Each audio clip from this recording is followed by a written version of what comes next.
Complete this rhyme. Twinkle, twinkle, little star. How are you working? How? Who's that?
Face to Face today is focusing on a place that when you were young, you would have loved to come to. It's the International Trade Fair in Accra, La. It used to be called La, this area. Now they've changed the name to Chado. I don't know why, but yes. It is a place where people went to on occasions where they went to celebrate. People came here just for sightseeing. People came here for excursion. But the trade fair has been silent for a while. So today on Face to Face, we're asking the question, what is the state of the trade fair? And we are doing that conversation with a person who superintends over the activities of the fair. My name is Umaru Sanda Amadu, and you're welcome to Face on Channel 1 Television.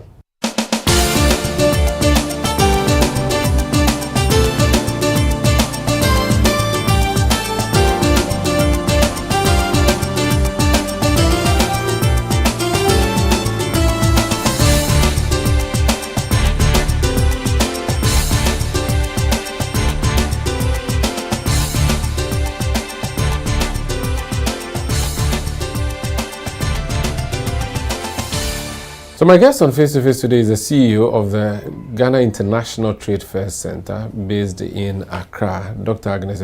She's been there for some time now. You're welcome to Face to Face. Thank you. How are you? I'm doing good. And how are you doing? I'm fine. I'm not managing a big place like this, so I'm surviving.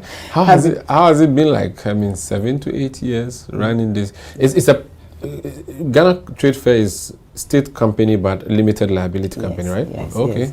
Well, first of all, I would like to say thank you for coming to Trade Fair Center or Ghana Trade Fair Company Limited, and let's say a hello to your valued watchers. Hello to you.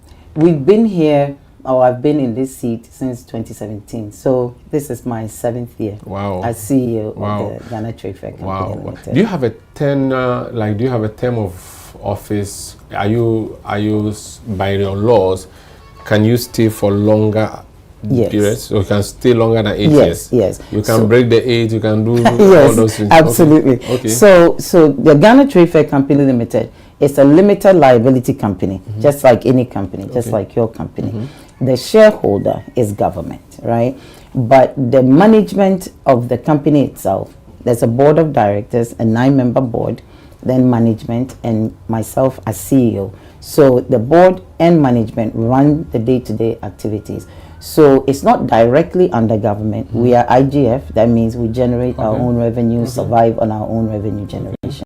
So as far as the company is concerned, we run it just like any limited liability company under the Companies Act. And you are so your source, your shareholder is just one, the government of Ghana. We have the you sole don't have private people. We have sole shareholder of the company is government. Okay. So no private ownership inside the company. But why don't you float shares so that maybe diversify if you like, so that government... That's possible. That's possible. The company itself and its board of directors and even the shareholder to some extent can make those decisions when needed or when we feel it's necessary to float shares. But that's possible, just like any LLC can. Because this is a an Nkrumah thing, right? Nkrumah believed in this state enterprise kind of thing. So at the time, it was a state company, and it still is a state company. It still is. There are people who hold the view that state companies do not thrive, they do not do well, and they could actually say that that's the reason we are where we are now. If it was a private person who owned and ran this, even if government was just a minority shareholder, it would have been better. I don't know what you think, sitting here as a CEO. There can be an argument made for that, right? The purpose of setting up limited liability company that is owned by government, it serves a purpose, right? It creates employment. Government goals are sometimes a bit diametrically opposed to a limited liability company's goals. So I think there can be an argument made for or against it. For the Ghana Trade Fair Company Limited, because our mandate is really to support SMEs, right, through fairs, exhibitions, I think it's better to be a state-owned. The beauty of that is that you run it as a limited liability company, but when you need the government to also come in and help or support, you have that option. When you privatize some of these mandate-driven companies, that may also not work. So I mentioned that children used to come here for excursion, all of that, but what truly was the idea behind the creation of a trade fair in Ghana when it was created many decades ago? Sure. Now, you know, Osajifo Dr. Kwame Nkrumah, industrialization really was one of his biggest drives, right? So every country, let's say, would need to focus its efforts on promoting what it makes. So made in Ghana, products that are made right here in Ghana. How do you facilitate the producer with, let's say, an international counterpart, right? It's normally through fairs and exhibitions and conventions. Every city around this world has one, right? You can name them. You go to O2 Arena, you go to Jarvis Center, you go to... It's a place where the country can say, every once in a while, let's bring auto manufacturers in. Let's bring tomato producers in. Let's bring all manner of things that we produce here in Ghana. Let's bring them into one place, showcase it, and then promote and facilitate how we export it, how we consume it here. So our focus really is that. That's what it was set up for, to facilitate trade activities through fairs, exhibitions, product launches, etc. So it's still the mandate today. So it's quite international. Does it mean that the fair is supposed to be done by foreign companies or local companies? What's the So we structure? do both, right? What we do, every year we have about maybe 10 or 12 events that the company itself organizes. This year we've done about 6 or 7. International fair is one of them. So our focus in international fairs is to connect the local producer to international markets, right? So we invite embassies to come to the fair. We invite private companies who are internationally based. We invite multinational corporations to come. And then we invite SMEs to also come. So it's almost like a dialogue between our local producers and some international partners. That's one such fair or exhibition that we do. Other times we focus solely on the local producer, right? So we have events called grand sales.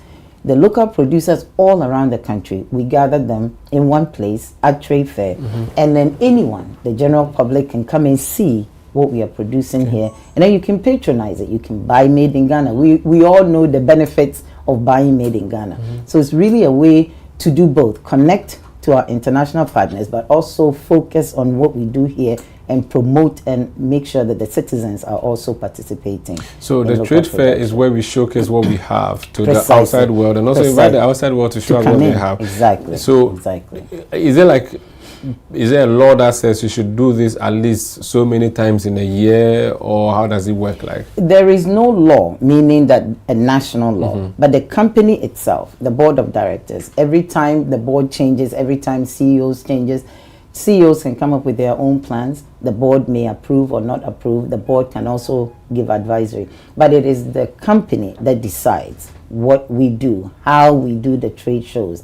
Our mandate came from the shareholder, which is government. So the mandate is trade promotion, trade facilitation through fairs and exhibitions. Okay. So that's the mandate we operate. Let's talk about the state of the trade fair as a physical facility now.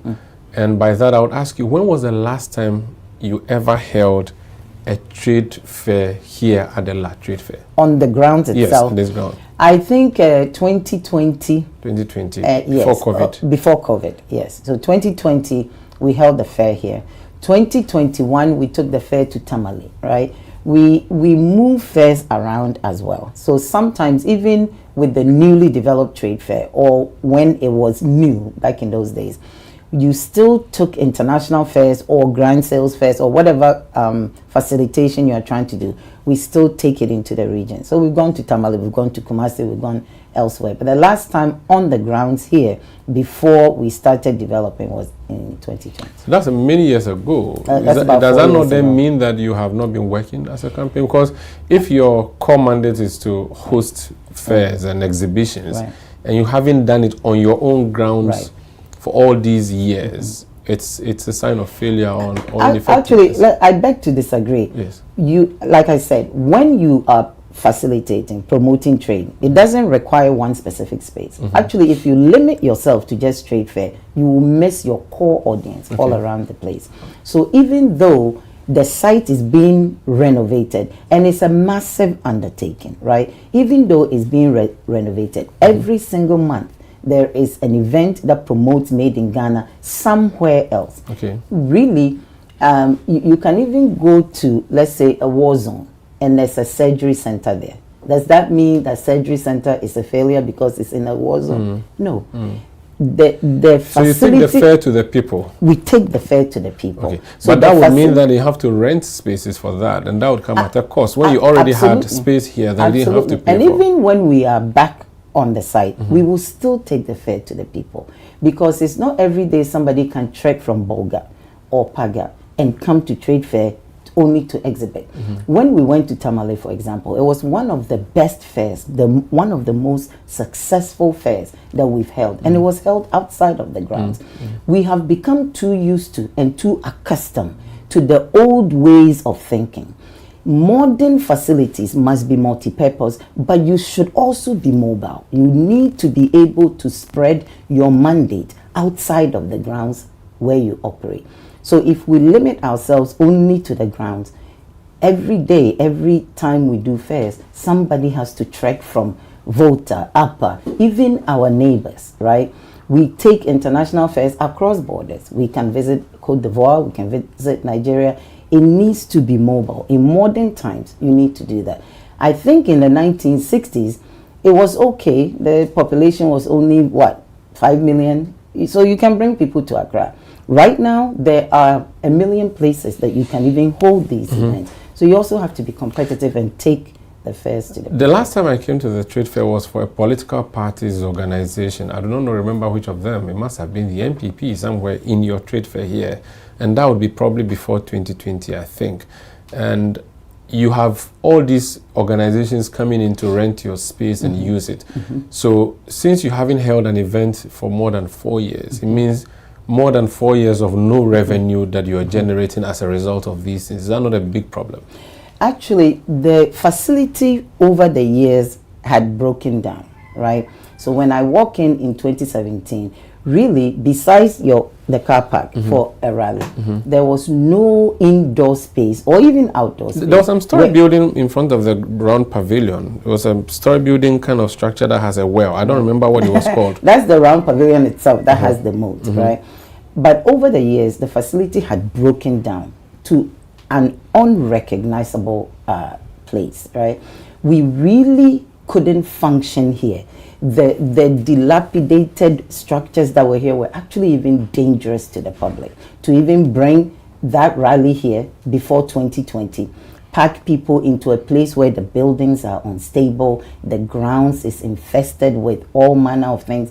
This current government, when I took over the site, it was such a broken down place. The company itself, the employees hadn't been paid in months, 18 months under the previous 18 months. 18 months. The day I walked in, they hadn't been paid in 18 months.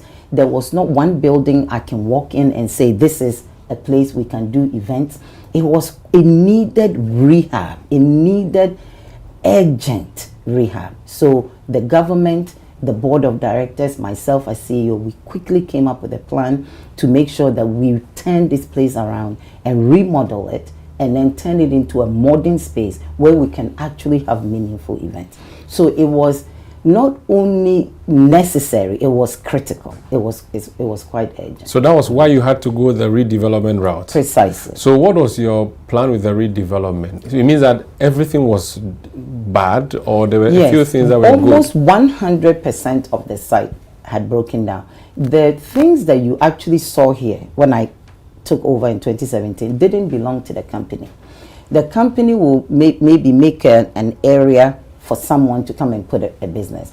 The only business here paying rent were maybe 2 businesses. They had stopped paying the rent to the government agency that is running the place. So it was unattainable. You understand? Really? Absolutely. So, but there were shops here. There were shops here. There were people exhibiting. Those didn't belong to the street fair? It didn't belong to the street fair. So they were renting? They were renting the bare space, and they were in arrears. Oh, so right? they rent the bare land? space and come and put their kiosks on it. Or come and put... So the buildings, maybe 1 or 2, may have been from Nkrumah's time that were broken down. But the rest of it were people who came to rent the space. But when I walked in, it was really... So you didn't have the structure for people to rent, you just had bare ground, people would bring their own structures. Their own structures onto the site. Let me take a break. When Agnes Edu Doctor came to be CEO, there was a wave of demolition exercises of property that belonged to other people who were doing business here. Some of them, I think, went to the law courts and so on. I'll find out what the state of that is. And also, you have come to destroy what was there, saying that it was not good. So many years on, we still don't have a trade fair. Why? Hearing you talk about trade fair, you make it sound as if before you came, there was nobody running nothing, that the company was run aground. Help me make sense of that. Yes, it's exactly what you have said. Before 2017, I explained exactly what existed here. The previous administration had a CEO sitting here. There was staff here. There were tenants, right, who came in, rented space with a tenancy agreement that spelled out exactly what you do. You pay rent for a year, then you renew. If the company decides to renew, you renew. If not, you go. That system had broken down for many years, right? You don't have electricity coming into the place because the tenant has decided he's not going to pay you rent. So there was no electricity? Exactly, because the tenant uses the electricity and doesn't pay for it, right? So it came to a point where the so-called tenant that your revenue depends on, he is delinquent or she is delinquent. So the system has broken down. So what I came to meet and had to fix immediately was return to the commercial model that the company was built on, which is you lease space, or you lease a building, or you lease a room, whatever it is, your revenue is coming from that tenant. So when that tenant becomes delinquent and your business cannot run, that tenant ought to be evicted. So I came in to actually clean up that system and return the company to basics, right? What is our core mandate? What is the commercial value that we need to unearth? And then where do we take the center? But you need those tenants, or you needed those tenants. You need good paying tenants, not delinquent tenants. The people that were evicted or where I came to meet them, they were all delinquent tenants. Where delinquent meant in practical terms, what were they not doing? Okay, so you come in, your rent is 50 pesos per square meter. That's problem number 1. 50 pesos per square meter. 50 pesos per square meter. And a typical space would be how many square meters? It would be about 1,000 square meters, maybe 500 square times meters. 50 pesos. Precisely. And that per month or per year? Per month. Okay. And that tenant hasn't paid rent in 3 years. They defaulted prior to me coming in, right? So what I came to meet, where every delinquent tenant had to be managed, and if you cannot catch up, your landlord, the trade fair, will make sure that we evicted. So they were in debt and they were not paying? Precisely. And were there attempts to get them to pay? Many, but not vigorous enough, right? Could it be that they were not making enough to pay back? Could it be that the trade fair as we knew it at the time was not earning them enough to be able to pay? They don't work for trade fair. Yeah, they work at trade fair. That's what I They meant. don't work for trade fair. Trade fair is a limited liability company, just like your company. So if somebody comes to you, you own a 10-story office block. Somebody comes into that situation and rents your office block. You are not responsible for his business within your office block. Yeah, but there's a view around, so when we talk about government, they say government should not be in the business of doing business, but rather provide the good. This is not government. Yeah, but so consider you the landlord as the institution that's supposed to create the enabling environment. Again, perhaps you're not. That's why again, you're not this benefit. is not government, right? This is a limited liability company. I think oftentimes where we go wrong is that we blend the two. We conflate the two. We don't give the impetus to the limited liability company to be able to operate. So you want a limited liability IGF company that is supposed to collect rent as revenue. You want the government to now support that business who has come on the ground. He, that business, she, that business, is supposed to be the revenue that the government agency is collecting.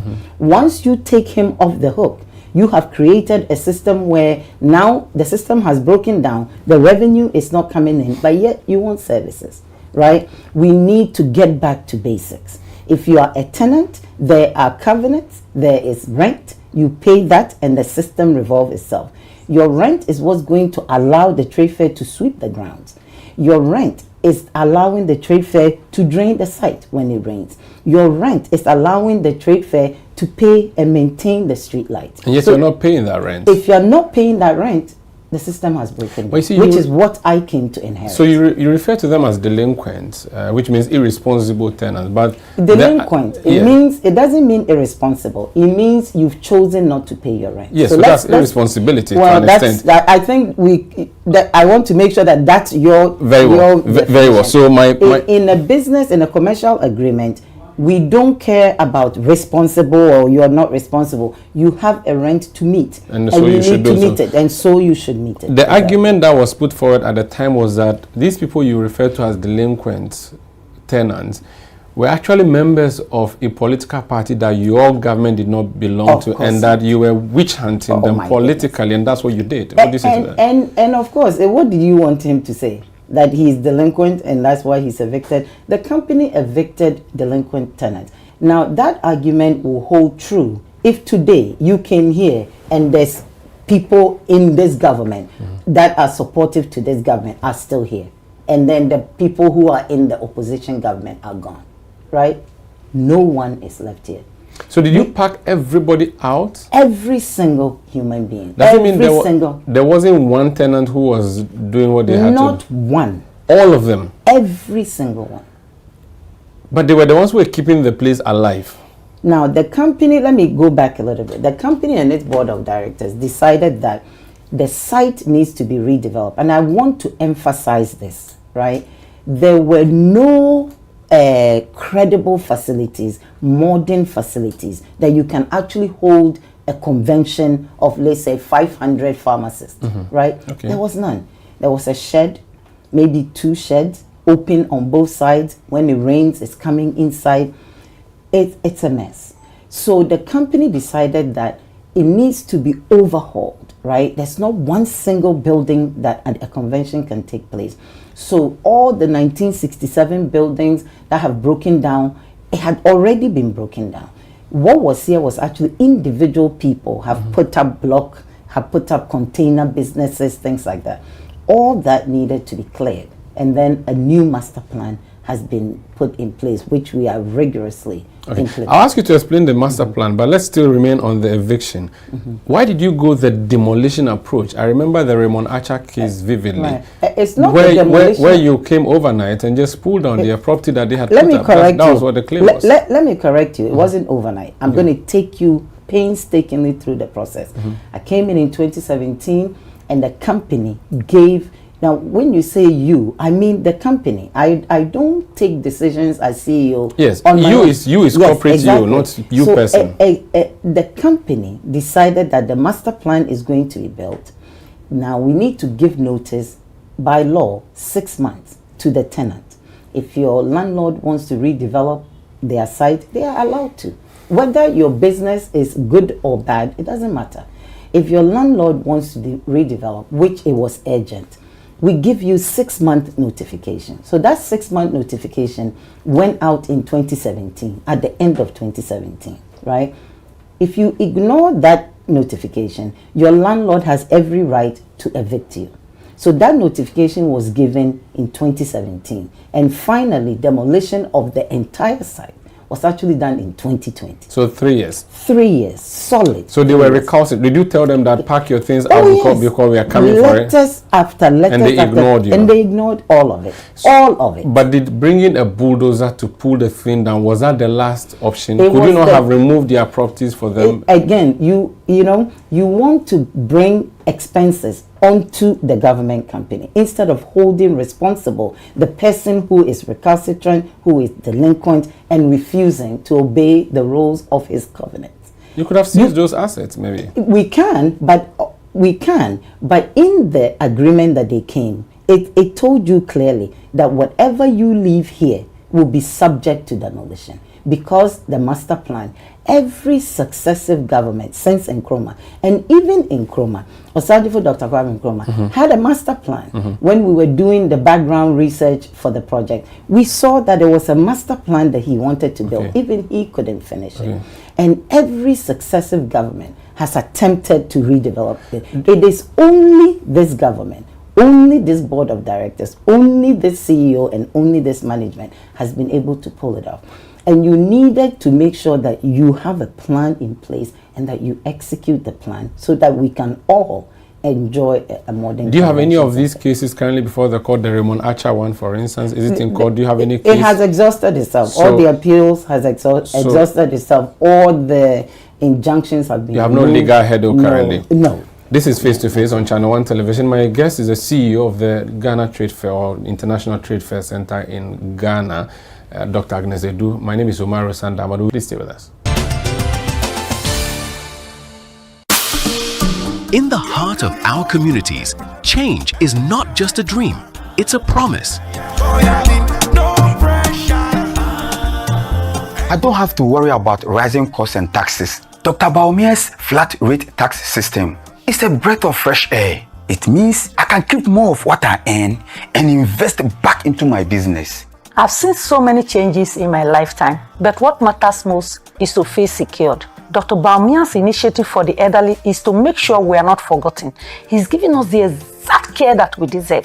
With digital skills training, I am no longer worried about the future. Dr. Baumia empowers us to thrive in a digital world, making us ready for tomorrow's jobs. Job opportunities are crucial for my generation. Dr. Baumia is committed to creating job opportunities and entrepreneurship. With his vision, we can build our dreams. Together, we can transform our nation. Dr. Baumia's plan arranges policies. They are pathway for prosperity for every Ghanaian. It's time for leadership that listens and acts. A vision for all of us, where every voice matters and every dream is possible. Vote Dr. Mahmoud Baumia. Esuro, vote number 1 on the ballot. Your health is in your hands, but at some point, it passes on to us.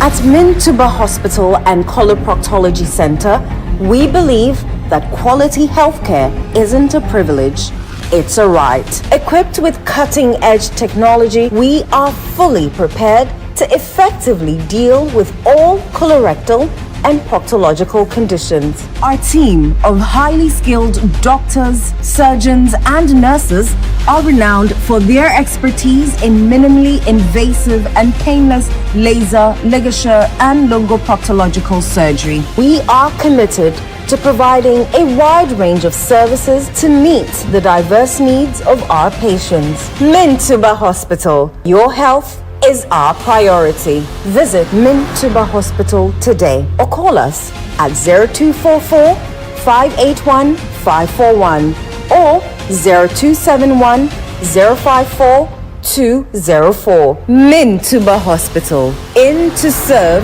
a peculiar health need. Life is a celebration of moments, big and small. The sun is scorching, I'm feeling the heat. With Piva Drink, every moment becomes a refreshing celebration. From the beach to your home, in every corner of your world, Piva drink at a burst of refreshment. Give me Piva cocktail and tangerine.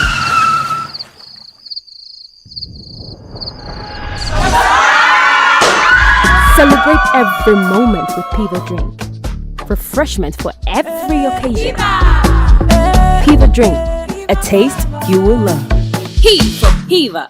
This advert is FDA approved. Dr. Baumia once said, "We are building a new harbor in Cape Coast and a new airport in Cape Coast." In 2020, we will promise an airport and a harbor. Fast forward to today, absolutely nothing. Sure working. Vote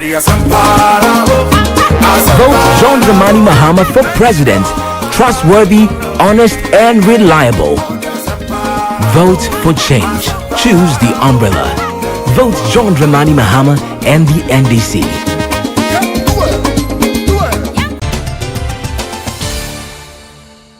You're welcome back. This is Face to Face on Channel 1 Television. My name is Umaru Sanda Amadu. My guest is Dr.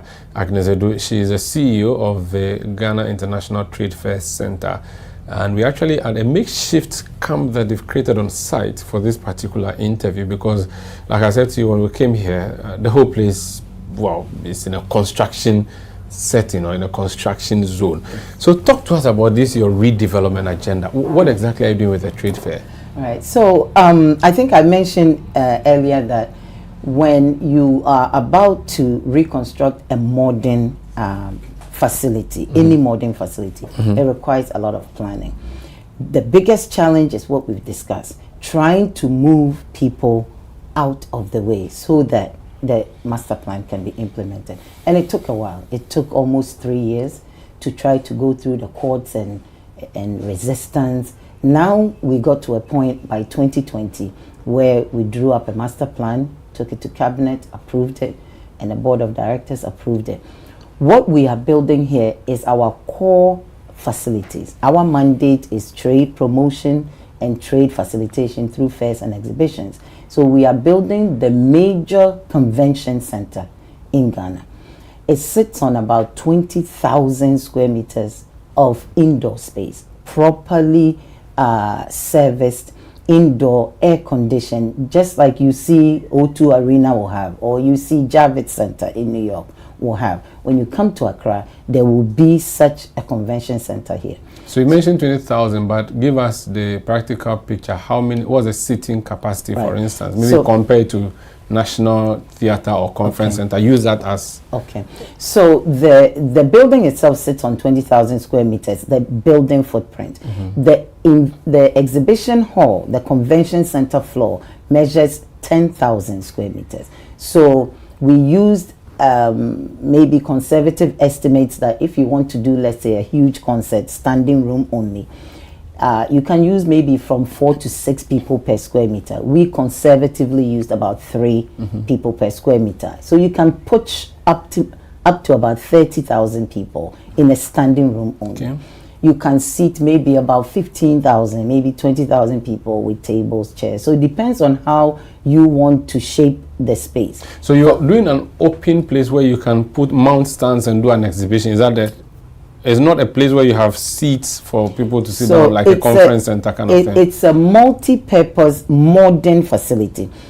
Back in 1960s, 1970s, you fixed chairs into the floor. You can never move them again. So forever you can only have seated events there. That's not what we are building here. We are building a multi-purpose, multifunctional halls, right? So exhibition floors, you go to New York, the Javits Center, it's open exhibition floor. You set up 1,000 people in a convention and an exhibition. When you're done, you pack it all up. We have storage spaces. Then you set up the next event of, let's say, a seated wedding. Then you take it up and you set up, let's say, stadium seating. So we'll have all those options. It depends on the event that you want to come and rent the space to do.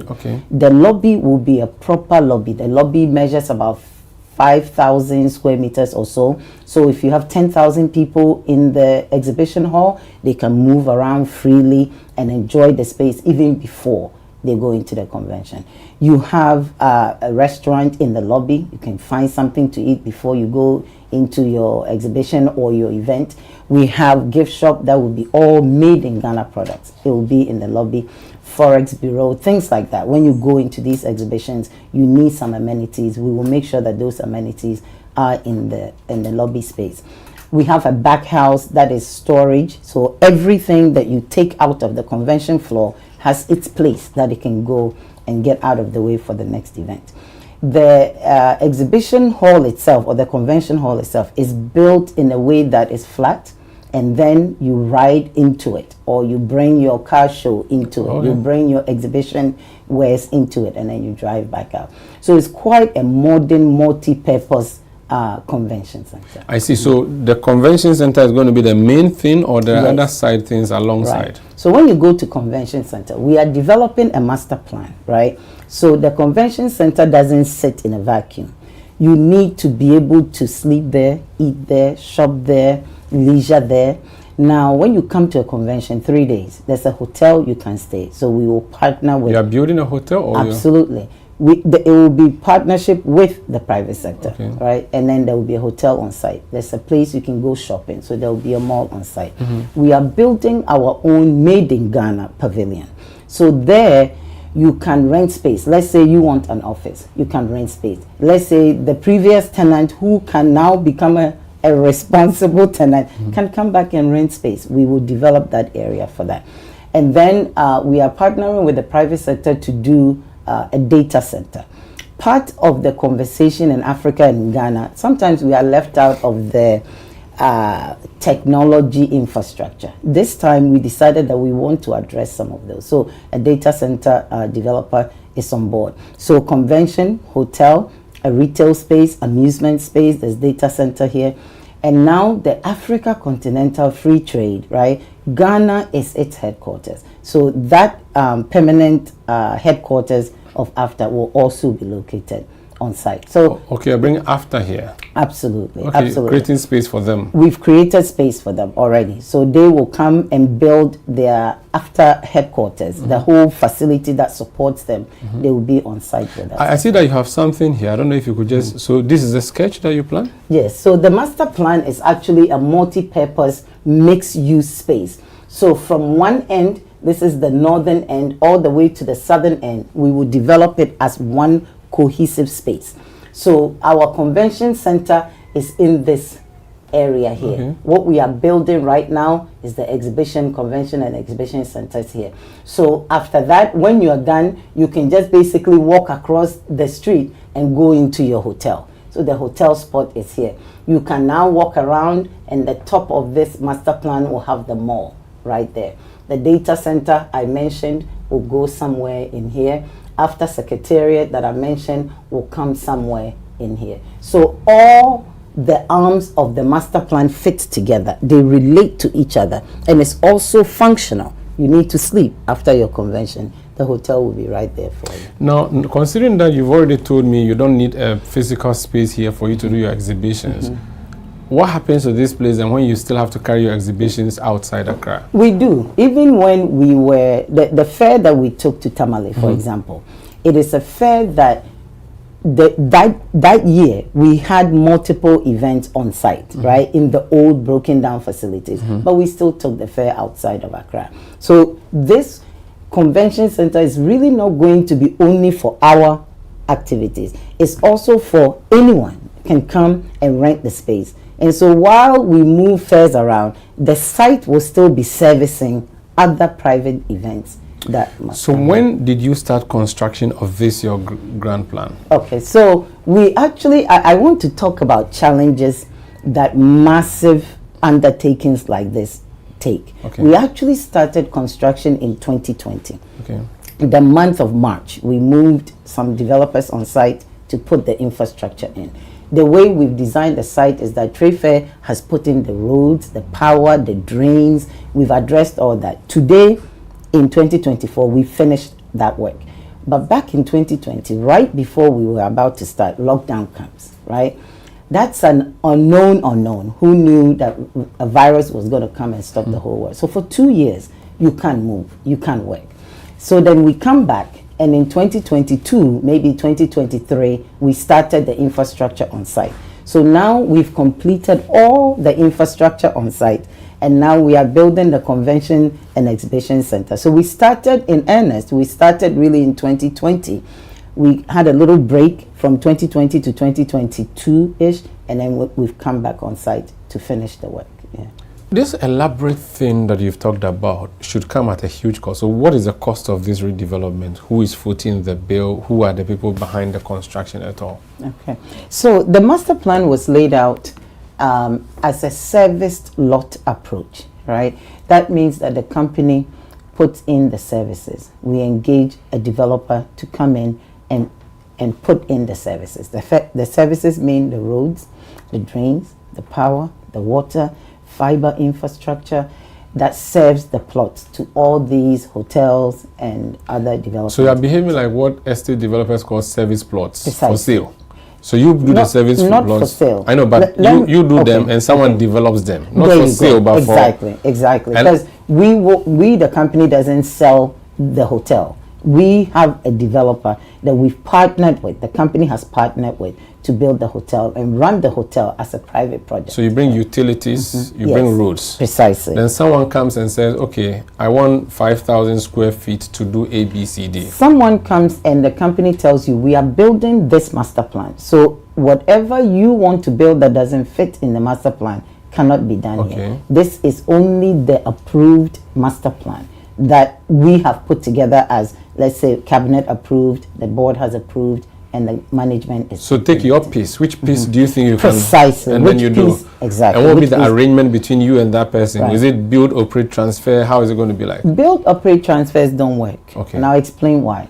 When somebody comes and builds something, they operate for 5 years, 10 years, they make money out of it. And then they exit and hand you a used facility. You now have to revamp and then run or get another developer. So you're not going that route? We're not going that route. Right now, as we stand today, the developer comes in, the investor developer group comes in, Trade Fair Company, we are the landlord, the government has implemented or transferred the land from Lands Commission to the company to be able to develop it. So when you come in, you partner with us. Either we can lease you space, sure. No one is going to own any land here. We lease it to you, and so long-term leases, or we also can invest the land and take equity out of it. We can also look at other arrangements that developers come on board, but it has to benefit both. It has to be a commercial agreement that benefits the company and also benefits. So for instance, the one doing the hotel or the convention center, yes, what would be the agreement? Would it be a 50-50 thing, or because of your equity you say, okay, you are 40, so would it be minority? How can Precisely. So it depends on the size of the lot, right? Our equity is the land that we have serviced and we are developing. So if it works out to be 50-50, depends on what you are putting on, your investment is, then that's what it is. If it works out to be, let's say the hotel, you are only needing 3 acres. It's not going to be 50-50 because 3 acres of land is definitely not going to be 50% of the entire cost. So each individual lot and what we are developing on will depend on what your equity stake will be. But what is your monetary contribution in terms of investment? So if I asked you as Trade Fair, aside the equity, which is the land, is there money that you're putting in the capital injection? The beauty of this redevelopment is that it requires no cash from the Trade Fair Company or from government. So we really are engaging capable developers. So we're not putting any money in there, strictly apart from the development of the site. Precisely. So if you come in and you are looking for government to write you a check, you are not a serious developer that we can deal with, right? So all the developers that are here, the developer that have done all the infrastructure and everything I've talked about, as of today, in November of 2024, we have completed. Exactly. Regardless, there would be a total estimated cost of redevelopment, which is a working figure. Do you have that figure readily available? It cannot be in this because we, the Ghana Trade Fair Company, did not go to a bank to borrow money. So you don't need to do feasibility for everything that is coming in. So there is not one figure I can tell you I need to go develop because each developer is raising their own cash or equity. They are raising their own. So the feasibility will be done in stages. The in stages meaning that when the hotel is coming in, he or she does his own feasibility. When the data center is coming, you do your own feasibility and make sure that that arrangement or that project is going to be viable. From the way I see it, you appear to be relying on hope that someone would come and make an offer, and that person will go ahead and execute. Let me even come in before you finish. There's no hope. The developers are here. They are actually developing for all this. Everything I've told you about. The hotel developer is on site. The mall developer is on site. You know, when you get out of the government mentality, what you seem to be suggesting, if government doesn't write a check, it cannot happen. Let me tell you, we need to develop this country working with the private. So these people have found it viable to invest. Viable to invest. We've put not only viable to invest, but they are actually building. The roads have been built. The exhibition hall is now up. The hotel developer is moving on site December, January. The mall developer is moving on site. After Secretariat is moving on site, and the data center, they are also moving on site. That's phase one. Phase one is filled, right? Right now, the developers that have been moved here is the 2 or 3 buildings that are office blocks. That's who have been moved in here.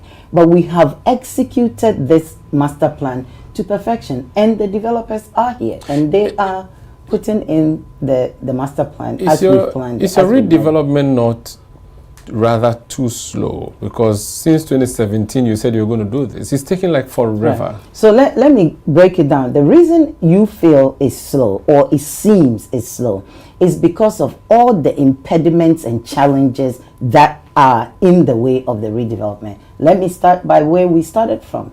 You take 3 years for a delinquent tenant to move. You've already wasted your 3 years, and it has nothing to do with the project. It has to do with the fact of somebody saying, I don't want to get out of the way. Then you claim your site. Now investors have moved in. Now the developers have moved in. Then COVID catches you at the top of 2020. Now you have 2 years where planes don't move. Now let that sink in for a moment. Planes don't move. Countries are locked down. Spain, one of our partners, was under lockdown until 2022. From 2020. That's 3 whole years, right? So now those unknown unknowns, even the known knowns, are things that are in your way. So it seems slow because these massive projects, they will usually hit some stumbling blocks along the way. And the 2 major ones that ate up about 5 years of this project was delinquent tenants, recalcitrant tenants not wanting to move out of the way, and COVID.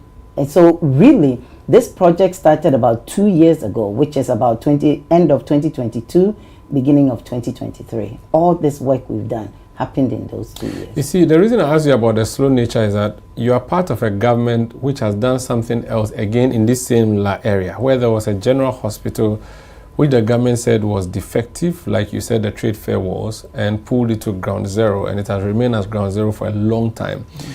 Have you not been overly ambitious in this your trade fair redevelopment, where you should have waited till you got everything set before you did the demolition? Because people would say, okay, you said that the trade fair was not good, blah, blah, blah. We had a trade fair. Now we don't. We just have actually, a dugout you didn't have a trade fair. We did. We saw something physically. Now we don't even have that. We only have... You didn't. And this is not even up for debate. What you had was, like I said, makeshift kiosks of people running their private businesses. That's what was here. There was not a convention center sitting here. There was not facilities sitting here that you can do any meaningful trade facilitation in. The thing with projects of this nature is that it requires planning. No investor, let me give you an example. You want to build a house. You found the plot you want to build your house in. You go there and the landlord says, I have these kiosks, they won't move out of my way, but bring your investment. When they are ready and they move out, I'll let you come build your house. Please, what will be your answer? I will not answer because I'm not the CEO of the trade fair. No, it's not the trade fair. I'm asking I know, but it's connected to this. So you want to build your house. No, so you have decided, let me remove the kiosk first. No, and then that's not even what I'm saying. Investors, they want to walk into a situation where your land is ready. There's no litigation. There's no litigation, free and clear, this and that. That took 3 years, right? So the slow nature that it looks like it's slow is because at times you can't even move if you want to. And at times, if you leave those kiosks the way you are saying I should, no investor will walk in and invest their money. Were there issues of compensation to any of the traders? Have you paid up all compensations? There is no compensation to delinquent tenants. Okay. You come in with a tenancy agreement. All your covenants are spelled out. When you are leaving, there is no such thing. So you didn't have to pay any compensation whatsoever? Not to the tenants who are here. But, Okay. you know, government acquisitions and things, that has compensation. That is government. That takes Have you care of solved that. all those issues? That's That what is I mean. a government issue. I don't think I can address at company level. Okay, So those but are at company government level, there's no compensation that you ought to Exactly. pay. So you have no issues there. Exactly. Very well. This is Face-to-Face on Channel 1 Television. My name is Umaru Sanda Amadu. My guest is the CEO of the Trade Fair Company, and we've been walking through memory lane, what they have done so far. When we come back, the issue of encroachment, how are they dealing with that? There's a publication by Samuel Kujitua Blakwa. I'll ask you to respond to that about encroachment. Not encroachment, that the Trade Fair is selling off lands. What exactly is that situation? Please stay with us.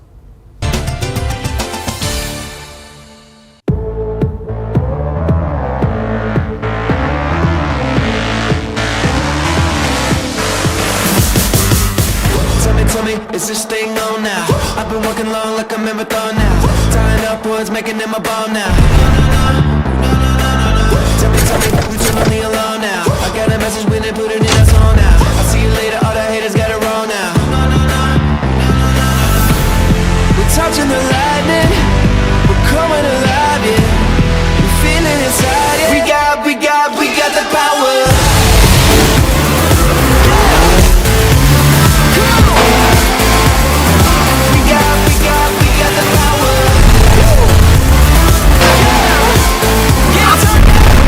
Tank 300, where power meets elegance. Call us on 0501 772222 or 0501 773333. While you're done for the day, someone is planning to start theirs. At every given second in the dead of night, an uninvited guest could turn all your hard work into a nightmare. But with Response 1's BizGuide monitored alarm, help is already on the way. Our state-of-the-art video verification means the moment your security is breached, we are watching, verifying the threat instantly. Our dedicated response team acts swiftly, ensuring that threats to your livelihood are stopped in their tracks. And with our rent-to-own plan, this unparalleled security is yours with an affordable monthly payment. Protect your business now. Pay as you earn. Join the hundreds of shop owners who trust Response 1 to protect their businesses. Don't wait for the worst to happen. Act now. Call Response 1 today or visit our website. Your business deserves the best defense.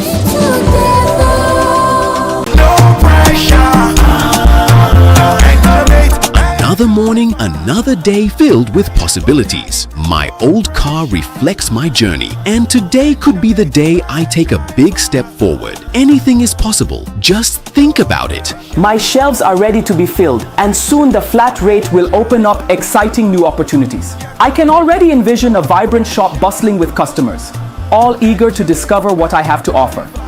I feel optimistic about import costs. Why? Because with DMB flat duty rates, my expenses will be more manageable. I can see my business thriving. Every moment spent with my son brings back wonderful memories. I tell you, my son, with me digital skills, now one can say create games in the website. A show of boot number 1 on the ballot.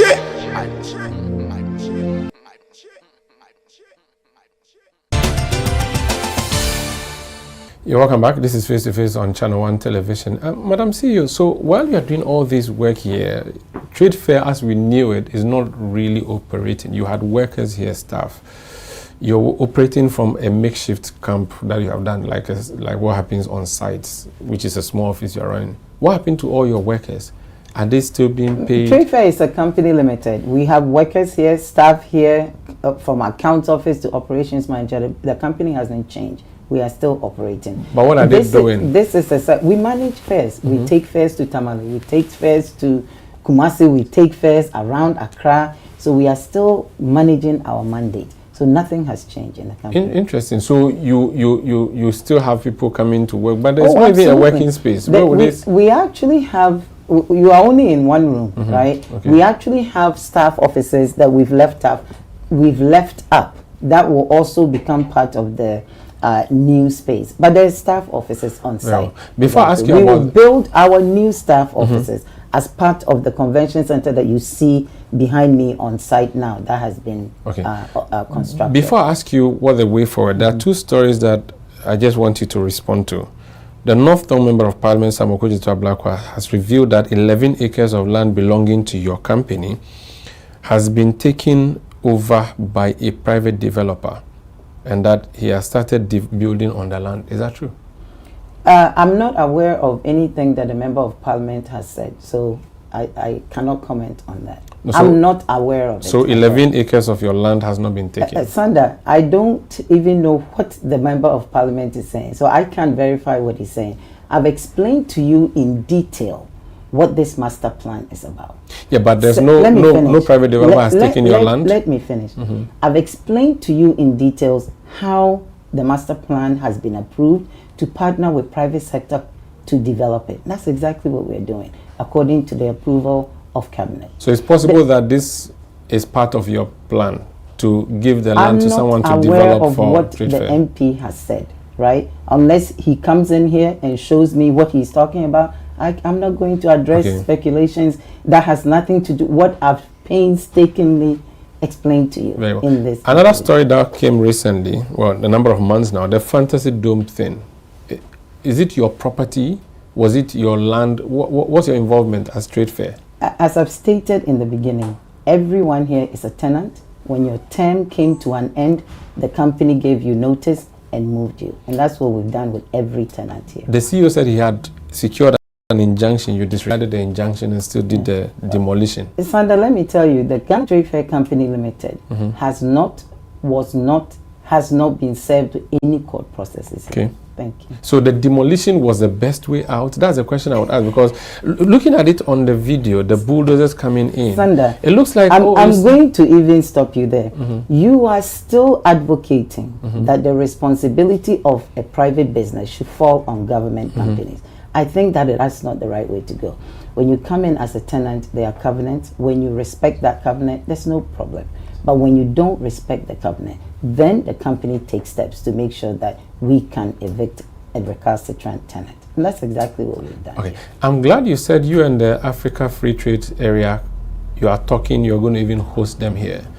I don't know if there's also any involvement and relationship with the free zones area. Is there any relationship with trade fair in that regard? We are not directly engaging the free zones area, but I'm sure the Africa Continental Free Trade, that whole framework probably has free zone components in it. But trade fair directly is not engaging. Let's talk about the future of the trade fair now. When do you hope to finish this beautiful design you have here? This is what I actually want to focus on, right? I want to focus on the benefit of what we are doing here. If I get nothing across to the general public today, I want the public to understand the benefit of what we are doing here. A lot of these sidetrack things that we've discussed is really challenges that the company needed to manage, which we've managed very carefully, and we are at the point of development. Some of the stuff we are talking about happened in 2017. I want to focus on today, 2024. You want to move forward? Yes, what we've done and the benefit that this country is going to see going forward. We've put together a master plan that is building a 20,000 square meters of convention and exhibition centers. Never happened before, right? You will be able to do all manner of events, whether you want to have a wedding here, or whether you want to have the West Africa Auto Show here, whether you want to have a convention of medical experts coming in and making sure that we are developing the country. That's what we are doing here. We flawlessly executed this. We've put in the infrastructure. We are partnering with private sector developers. Without the private sector coming in to join this effort, you cannot develop a cohesive trade fair. When it's all said and done, this will be a gathering place, just like you remember it, right? But in modern times, right? When you come into conventions of modern times, we travel and we are in awe of what other people are doing. Nobody's building a kiosk in the way of the O2 Arena. And that's what we are doing here. If we have to package it in a way that makes sense for the future, right? The next 10 years, the next 20 years, the next 15 years, as the population is growing, we've addressed all that. And now we hope that in the next, let's say 3, 5, 6 years, when this whole place is developed, that you, your children, our children's children, will get to enjoy a beautiful space, a functional space, but one that fosters and facilitate and promote trade within. So this first phase, when do you, based on your working plan of action, when will this thing be open for us to say, oh, look, this is a beautiful... We set 3 to 5 year timelines every time we stop and go, right? 2017, we had a 3 to 5 years timeline. But when you can't move your equipment because you are afraid that the bulldozer will touch the Fantasy Dome tent, it wastes your time for 3 years, right? So after that, we set another 2 to 3 year timeline. So every challenge that comes will upset that timeline a little bit. So coming back to present, from 2023, we set another 3 to 5 year timeline. The convention center that we are actually constructing right now, we think we will be able to open it maybe in the next 6 months or so. I think we by February, March, June? We are sitting in November. 6 months from now will be May, June or so. By then, we will be able to do events in a properly constructed convention center. After June? After June, exactly. Now, sometimes you even want a situation where as you are building, you are even using the site, like the outdoor spaces, things like that. So even before June, if we can, sure, we will open it where outdoor spaces can be used. Every step of the way, we are going to make sure that the public is safe here and the public can come and enjoy the spaces that we are creating here. So the convention center will be ready maybe in the next, like I say, 6 months or so. And then the private sector developers will also move in and also start developing the private sector component. So you've done a lot of demolition here, but I noticed there are 2 blocks still standing in the middle of the compound. That should be the round pavilion. What's the plan with that? Is it going to also go down? Or is part of this grand plan? As part of the master plan, we put the round pavilion as part of the new way going forward. The round pavilion was built back in 1967. It's still quite a solid structure. Everything that was demolished here was an unsafe structure. And I want the public to understand that when you have a building that LADMA didn't give you permit to build, we cannot allow people to stay in. You understand? The round pavilion was a structured part of Nkrumah's master plan, and it's solid, and we are keeping it on site as a legacy building on site. And so that one will stay, and then we will renovate it. We have many partners that are interested in renovating it with us, many governments, many local that are interested in managing that with us. So that will stay, and then we will build around it. Dr. Agnes Edu, CEO, Ghana Trade Fair Company, thank you so much for joining us on Face to Face. Thank you so much, and thank you for giving me the opportunity. I really appreciate it. We wish you all the best. My name is Umaru Sanda Amadu. This has been Face to Face on Channel 1 Television. Thank you for watching us.